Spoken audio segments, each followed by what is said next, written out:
Ser aquela mensagem do PowerPoint, mas vai ser uma mensagem muito importante para a nossa vida. Então eu quero convidar vocês para nós abrirmos a Bíblia lá em Êxodo, capítulo 3.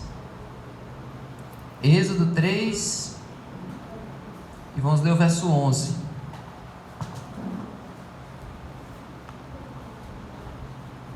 Hoje nós vamos falar sobre uma coisa que acontece com muitas pessoas, que é a chamada crise de identidade.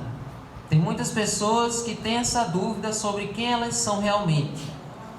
E quando a gente vai procurar por identidade na internet, a gente descobre que identidade é aquele conjunto de características que definem quem você é. É a soma dos aspectos que dizem quem você realmente é. Isso é identidade. Agora, quando alguém pergunta para nós quem você é, aí a gente às vezes não sabe responder, a gente fica na dúvida. De que forma eu vou responder essa pergunta? Em muitas ocasiões a gente responde essa pergunta falando um atributo da nossa vida. Eu sou um professor. Você chega numa creche e a pessoa pergunta quem você é. Diz, não, eu sou a mãe daquela criança ali. Então em muitas ocasiões a gente responde essa pergunta usando um atributo nosso, ou alguma coisa que a gente é. Mas será que dizer que a gente é um professor, que a gente é um aluno, que a gente é isso ou aquilo, essa definição que a gente dá corresponde a quem nós somos de verdade? Muitas vezes essa é a nossa resposta. Mas será que isso realmente diz que a gente é o que a gente é? Então, identidade é uma coisa muito mais abrangente do que a resposta que a gente dá muitas vezes quando alguém pergunta quem nós somos. E a identidade, ela nos leva a procurar pessoas que compartilhem dos nossos gostos, das coisas que a gente mais ama, pessoas que têm as mesmas afinidades que nós. E no mundo de hoje, quando se formam esses ciclos de amizade, esses ciclos de influência, quando aparece alguém que ameaça, que é considerado uma ameaça a esse ciclo de influência, aí acontece uma guerra. Então por isso hoje nós vemos os conflitos políticos, conflitos ideológicos, torcidas de times brigando, porque muitas pessoas não compreendem qual é a sua verdadeira identidade. E por isso o mundo de hoje está tão polarizado. E talvez exista alguém aqui hoje que talvez não saiba quem realmente é e qual o sentido da sua vida. Para que eu existo? Então hoje nós vamos estudar a história de uma pessoa que estava nessa mesma situação. Vamos ler? Êxodo 3, verso 11.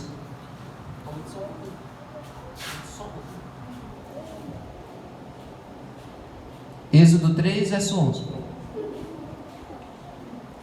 Então Moisés perguntou a Deus: quem sou eu para ir a Faraó e tirar do Egito os filhos de Israel? Olha aí, nessa pergunta de Moisés nós já vimos um questionamento. Moisés pergunta: quem sou eu? Aí vocês perguntam, mas Moisés tinha essa dúvida? Moisés, que foi aquele homem usado por Deus, aquele líder tão poderoso, com tantas histórias que nós conhecemos na Bíblia, será que ele também tinha essa crise de identidade? É só você olhar para toda a história de Moisés. Como foi o nascimento de Moisés? Vocês lembram que a infância de Moisés foi uma infância conturbada, foi uma infância assim, cheia de dificuldades. No momento do seu nascimento estava acontecendo o que lá no Egito? Vocês lembram da história de Moisés? O que estava acontecendo no momento que Moisés nasceu? Exatamente. O faraó mandou matar todas as crianças. Como? Como foi que ele mandou matar? Isso, jogando no rio Nilo para que elas morressem ali afogadas.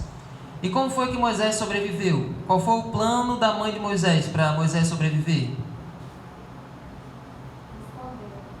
Ele escondeu por 3 meses e quando não podia mais esconder, colocou Moisés aonde? Colocou aonde esse cesto? Quem foi que achou esse cesto? Muito bem, Davi. Tá olhando? Mas é isso mesmo. Esse foi o início da história de Moisés. Ele já nasceu ali sob a ameaça de morte, mas Deus poupou a vida dele. E quem encontrou Moisés foi ali a filha do faraó. Segundo os historiadores, ela era provavelmente viúva e não tinha filhos. Então ela ter achado aquela criança foi uma coisa maravilhosa para ela. Só que aquela criança era recém-nascida e precisava de leite. Então a irmã de Moisés estava ali acompanhando tudo, e ela ofereceu ali para a filha do faraó que Moisés fosse amamentado pela sua mãe biológica. E ali a filha do faraó concordou, mas com 12 anos aquela mãe biológica deveria devolver Moisés para ela. E ali foi a infância de Moisés. Moisés foi criado pela sua mãe, Joquebede, durante 12 anos. Ali no início da infância dele, ele recebeu todo tipo de ensinamento da sua mãe, sobre quem era Deus, sobre a história do seu povo, sobre o propósito de Deus para a vida de Moisés. Diz: filho, olha, todas as crianças da sua idade, todas as crianças daquele dia, todas elas foram mortas. Os meninos todos foram mortos afogados, só você foi poupado, só você, a sua vida foi livrada. Então Deus tem um propósito para você. Então ali a infância de Moisés foi com Joquebede falando sobre isso, alertando ali a Moisés sobre o propósito de Deus para a vida dele. Só que aí chegou o dia mais temido da vida de Moisés e da vida de Joquebede. Quando ele completou 12 anos, ele teve que se separar dela. Imagine isso na mente de Moisés. Imagine ali como era esse choque, como era esse momento. Agora ele teria que se separar da sua mãe biológica, se separar dos seus irmãos, dos seus amigos e da sua família. Então para trás ele agora estava deixando a sua mãe biológica chorando, e agora estava indo para aquela sua mãe egípcia que estava feliz por encontrar ele. Mas agora ele ia para uma outra cultura, para um palácio cheio de riquezas, cheio de servos, cheio de deuses, cheio de luxo. Então ali foi um choque muito grande para Moisés. Imagine na mente de uma criança de 12 anos, e ele fazendo essa pergunta todos os dias: quem realmente eu sou? Eu sou um egípcio, eu sou um hebreu, o que realmente eu sou? Isso ficou martelando ali na cabeça de Moisés. Porque lá no Egito ele teve uma outra educação. Ele foi educado para a guerra, educado na música, educado nas artes. Ele teve uma cultura totalmente diferente lá no Egito, lá no palácio do rei. E aí o que aconteceu quando Moisés já estava grande? Vamos ler? Vamos ler Êxodo 2. Êxodo 2, verso 11 e 12. Olha o que diz: naqueles dias, sendo Moisés já homem feito, saiu para visitar os seus irmãos e viu o trabalho pesado que faziam. Viu também que um certo egípcio espancava um hebreu, um do seu povo. Olhou para todos os lados e, vendo que não havia ali ninguém, matou o egípcio e escondeu o corpo na areia. Moisés nunca tinha esquecido do seu povo. Ele nunca tinha se esquecido da sua origem. Mas mesmo naquela crise de identidade que ele tinha, ele sabia que ele devia ajudar o seu povo de alguma forma. E quando ele viu aquela oportunidade ali, um egípcio maltratando um hebreu, ele viu que ali era a oportunidade dele descontar naquele egípcio todo aquele ressentimento que ele tinha guardado por toda a sua vida. Eu fui tirado da casa da minha família, fui tirado dos meus irmãos, fui criado no Egito, e agora eu vou usar aqui de misericórdia com esse hebreu que está sendo maltratado, vou descontar tudo isso que eu senti durante toda a minha vida. Mas essa atitude de Moisés foi uma atitude assim impensada, foi uma atitude errada. Deus iria usar ele naquele momento para libertar o povo, mas Moisés ele se adiantou ao plano de Deus e fez esse ato aqui. E olha o que aconteceu, olha o problema que isso gerou. Moisés matou esse egípcio. Aí a gente pensa assim: não, os hebreus agora tiveram Moisés como um herói por ele ter matado o egípcio, livrando o hebreu. Mas olha a reação dos hebreus. Vamos ler o restante, do 13 em diante. Moisés saiu no dia seguinte, e eis que 2 hebreus estavam brigando. Então perguntou ao culpado: por que você está espancando o seu próximo? E o homem respondeu: quem pôs você por príncipe e juiz sobre nós? Está querendo me matar, como matou aquele egípcio? Moisés ficou com medo e pensou: com certeza já descobriram o que eu fiz.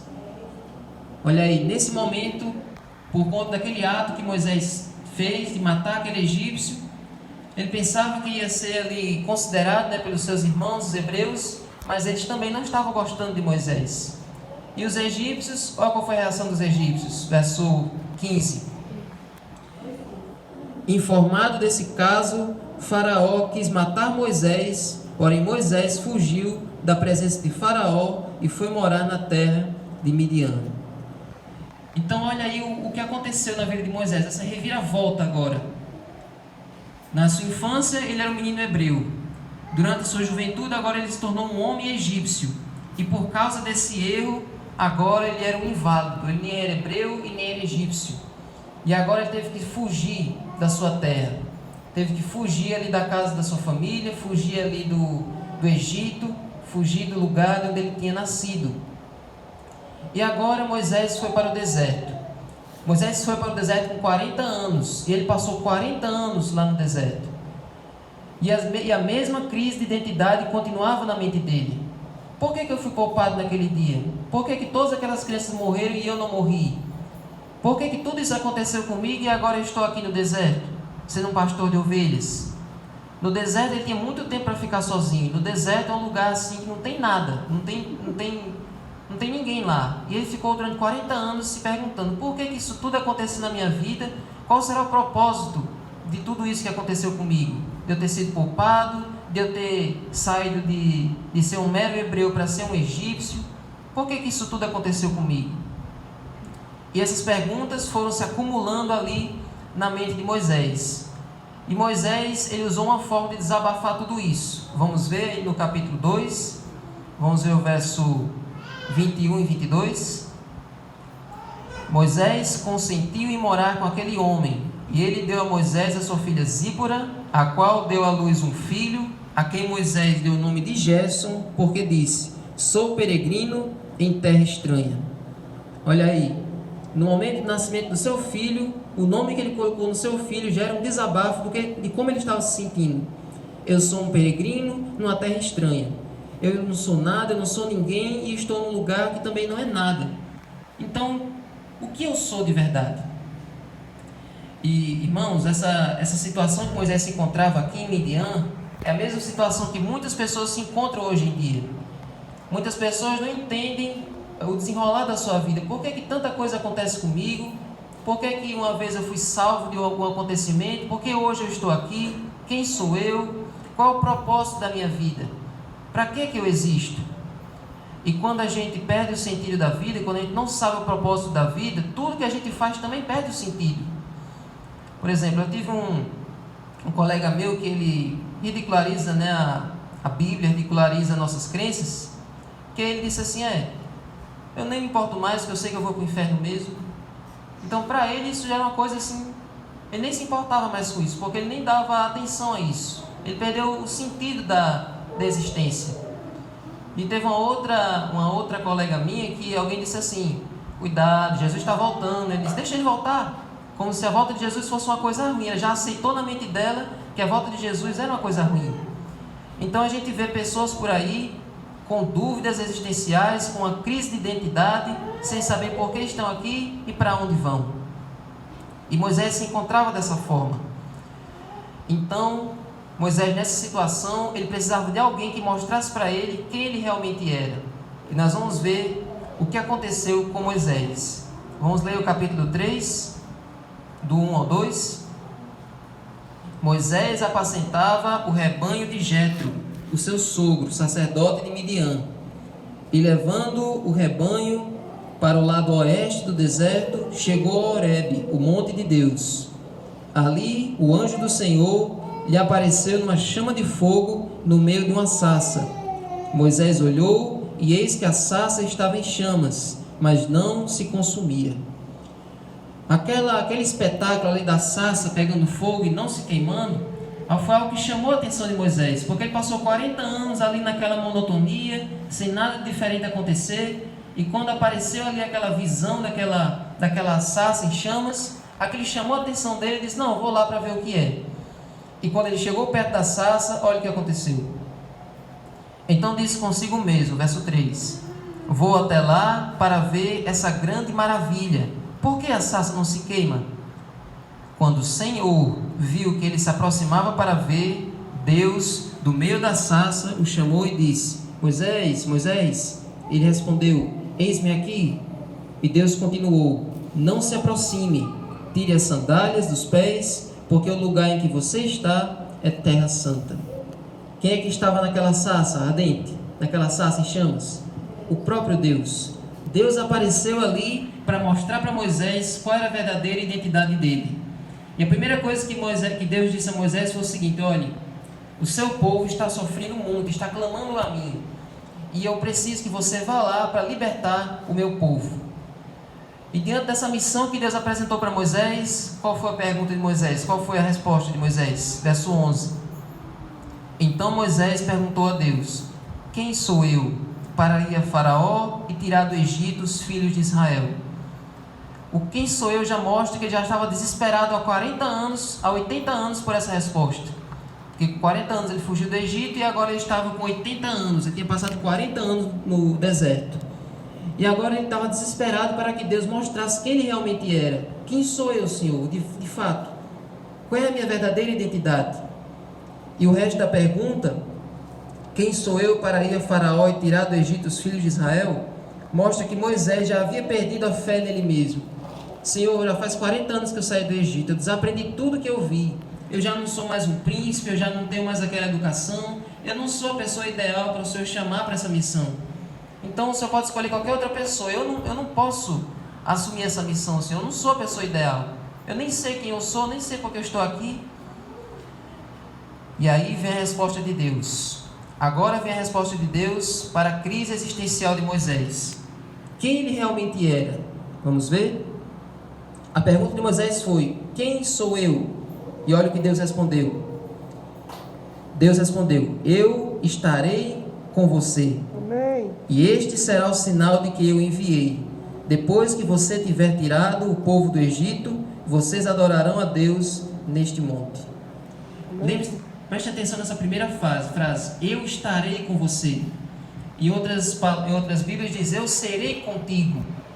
Eu vou ser com você. A sua existência, Moisés, só depende de mim. A sua existência, a sua identidade só faz sentido porque eu existo. E você não precisa ter medo, porque eu vou ser com você. Você não precisa daqui para frente viver sozinho, porque eu vou estar agindo por meio de você. Amém? Amém. Então a resposta de Deus para aquela dúvida de Moisés era que a identidade de Moisés, quem Moisés realmente era, só fazia sentido por causa de Deus. Então, amigos, o que Deus estava querendo dizer é que nós não podemos encontrar nossas respostas dentro de nós mesmos. Quanto mais a gente tenta achar respostas na nossa mente, na nossa sabedoria, mais a gente fica perdido. A gente só encontra respostas para a nossa vida em Deus. É em Deus que tem todas as nossas respostas, tudo que a gente precisa saber. E as pessoas que não têm fé, as pessoas que não têm o sentido da vida, elas não sabem nem de onde elas vieram, nem o que elas estão fazendo aqui e nem para onde vão. Mas as pessoas que sabem que a sua existência, a sua identidade está ligada com Deus, sabem de onde elas vieram, sabem que foram criadas por um Deus de amor, sabem que esse Deus de amor não se esqueceu delas e está cuidando delas no presente, e que no futuro Ele vai nos tirar daqui para nos levar para um lugar melhor. Essa é a nossa certeza. Por isso nós não temos medo do futuro, nem insegurança quanto ao presente, e muito menos tristeza quanto ao passado, porque nós sabemos que nós temos um Deus que nos ama e que Ele é o sentido da nossa existência. Amém. Então, gente, se você um dia tiver essa dúvida, se um dia passar pela sua cabeça qual é o seu sentido, qual é o seu propósito aqui, é só você pensar nisso. A sua identidade só faz sentido porque Deus existe.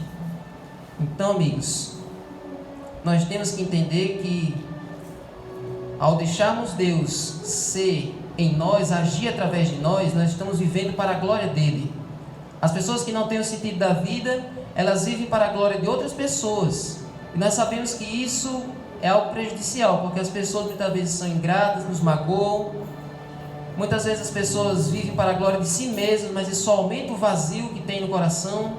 Mas na medida que nós nos entregamos a Deus, nós vivemos para a glória dele. E nós somos abençoados. Amém? E aí, amigos, ainda tem mais coisas no remédio de Deus. A primeira parte do remédio de Deus foi dizer que a existência de Moisés só fazia sentido pela existência de Deus.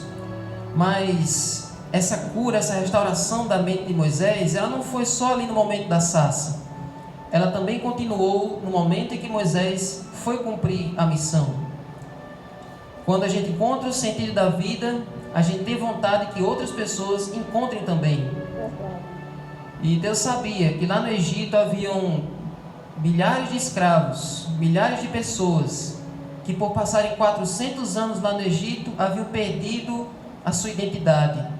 Estavam em dúvida, será que Deus realmente existe? Por que Ele não está olhando para nós aqui nesse cativeiro? Deus sabia que o povo de Israel havia perdido a noção de quem eles realmente eram. Então, quando Deus curou Moisés, Deus disse, então vá e ajude a curar o meu povo também. Então, quando Deus disse para Moisés libertar o povo de Israel, ele também seria liberto nesse processo.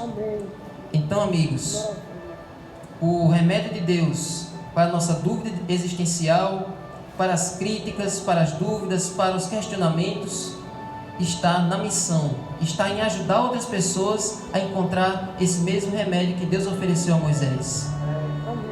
Então, irmãos, essa é a mensagem de hoje. A nossa identidade está segura com Deus. Então, se você se sentir sozinho, se por acaso você se sentir abandonado, se você se sentir deslocado na escola, deslocado no trabalho, deslocado em qualquer outro lugar, até na sua própria família, se lembre que a sua identidade faz sentido porque Deus existe. Amém. Você foi criado para a glória de Deus. E um dia Ele vai nos tirar desse mundo para morarmos com Ele para sempre. Amém, Senhor. Sabe? Quando a gente lê João 14, eu quero ler com vocês. No livro, lá em João 14, a promessa que Jesus faz, tem uma coisa que eu queria chamar a atenção de vocês, dessa promessa de Deus.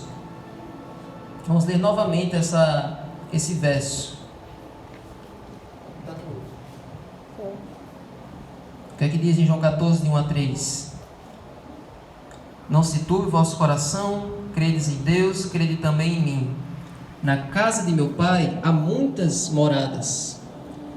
Se assim não fosse, eu já vos teria dito, pois eu vou preparar um lugar para vocês. Sabe o que é que eu vejo nessa passagem?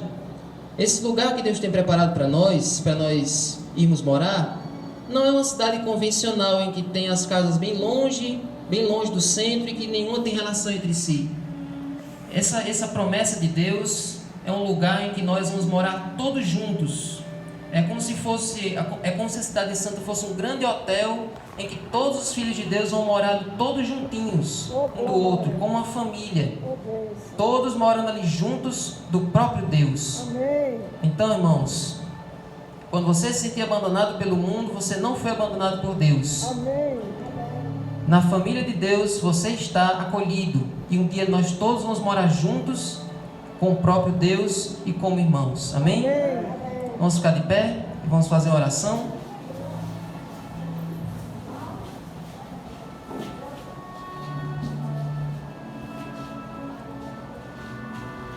Senhor Deus, muito obrigado, Senhor, porque todas as nossas dúvidas são respondidas em Ti, Senhor. Muito obrigado, Senhor, porque contigo nós sabemos por que nós estamos aqui, o que nós temos a fazer e para onde nós vamos, Senhor. Que ninguém aqui fique mais triste, duvidando da sua existência, duvidando se existe sentido nas coisas que faz, porque tudo que nós fazemos é para a Tua glória. E ao trabalharmos para a Tua glória, nós somos abençoados. Nos ajuda a levar sentido para a vida de outras pessoas também. Fica conosco. Dá-nos uma boa noite, em nome de Jesus. Amém.